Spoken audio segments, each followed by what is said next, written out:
താനൂരിൽ പെൺകുട്ടികളെ കാണാതായ കേസിലെ തുടരന്വേഷണത്തിനായി പോലീസ് സംഘം വീണ്ടും മുംബൈയിലേക്ക് പോകും. മുംബൈയിൽ പ്രാദേശികമായി ആരെങ്കിലും കുട്ടികളെ സഹായിച്ചോ എന്നതിനെക്കുറിച്ച് അന്വേഷിക്കും. കേസിൽ അറസ്റ്റിലായ യുവാവിന്റെ മുംബൈയിലെ ബന്ധങ്ങളും കേന്ദ്രീകരിച്ച് അന്വേഷണം നടത്തുമെന്ന് പോലീസ് അറിയിക്കുന്നുണ്ട്. അരുൺ അമൃതനാഥ് വിവരങ്ങളുമായി നമുക്കൊപ്പം ചേരുന്നുണ്ട്. അരുൺ, ഈ കുട്ടികൾ മുംബൈയിൽ എത്തിയതിനു ശേഷം ആദ്യം പോയ ആ ബ്യൂട്ടി പാർലർ, ബ്യൂട്ടി സലൂണിനെ കുറിച്ച് ഇപ്പോൾ ചില രാഷ്ട്രീയ നേതാക്കൾ തന്നെ ആരോപണം ഉയർത്തുന്നുണ്ട്. അതിന്റെ ഹിസ്റ്ററിയൊക്കെ പരിശോധിക്കണം എന്നുള്ള രീതിയിലുള്ള ഫേസ്ബുക്ക് പോസ്റ്റുകളൊക്കെ നമ്മൾ കണ്ടു. ആ ഒരു പശ്ചാത്തലത്തിലാണ് ഒരിക്കൽ കൂടി മുംബൈയിലേക്ക് പോയി അന്വേഷിക്കാനുള്ള തീരുമാനത്തിലേക്ക് പോലീസ് എത്തിയിട്ടുള്ളത്.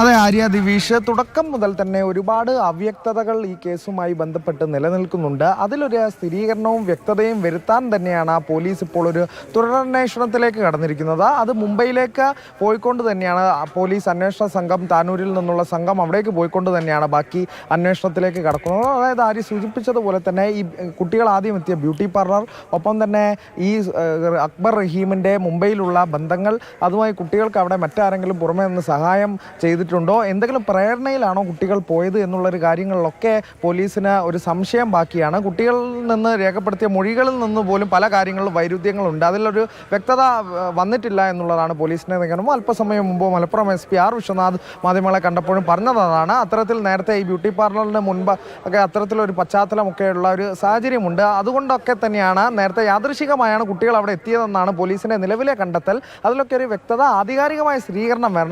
അതുകൊണ്ടാണ് നേരിട്ടൊരു അന്വേഷണത്തിലേക്ക് മുംബൈയിൽ പോയി വിവരങ്ങൾ ശേഖരിച്ച് പല സോഴ്സുകളിലോട് കൂടുതൽ വിവരങ്ങൾ ക്രോഡീകരിച്ചുകൊണ്ടൊക്കെയുള്ള അന്വേഷണത്തിലേക്ക് പോലീസ് ഈ ഘട്ടത്തിലേക്ക് കടക്കുന്നത്. തുടരന്വേഷണം ഇനി മുംബൈയിൽ കൂടി നടക്കും എന്നുള്ളതാണ് ഈ കേസുമായി ബന്ധപ്പെട്ട് വരുന്ന യുവാവിൽ നിന്നുള്ള വിവരങ്ങൾ എന്തൊക്കെയാണ് ഇതുവരെ? എന്തെങ്കിലും സംശയിക്കത്തക്ക രീതിയിൽ പോലീസിന് വിവരങ്ങൾ കിട്ടിയിട്ടുണ്ടോ ഇയാളിൽ നിന്ന്?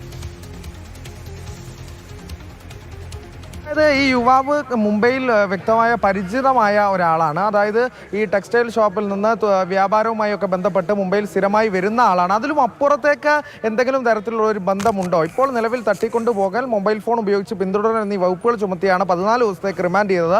അതിലും അപ്പുറത്തേക്ക് ഈ ഒരു തിരോധാനത്തിൽ അല്ലെങ്കിൽ ഈ ഒരു കുട്ടികൾ നാടുവിട്ട സംഭവത്തിൽ എന്തെങ്കിലും ഇയാൾക്കൊരു നേരിട്ട് ബന്ധമുണ്ടോ, അതും ഇയാളുമായി ബന്ധപ്പെട്ട ബന്ധങ്ങളൊക്കെ കേന്ദ്രീകരിച്ച് പോലീസ് അന്വേഷണം നടത്തുന്നത് അത് വ്യക്തമാക്കാൻ കൂടിയാണ് ദിവിഷ്. അതാണ് വിവരങ്ങൾ നൽകിയത്. യുവാവിന്റെ മുംബൈ ബന്ധങ്ങൾ അന്വേഷിക്കാൻ തീരുമാനിച്ചിരിക്കുകയാണ് ഇപ്പോൾ പോലീസ്.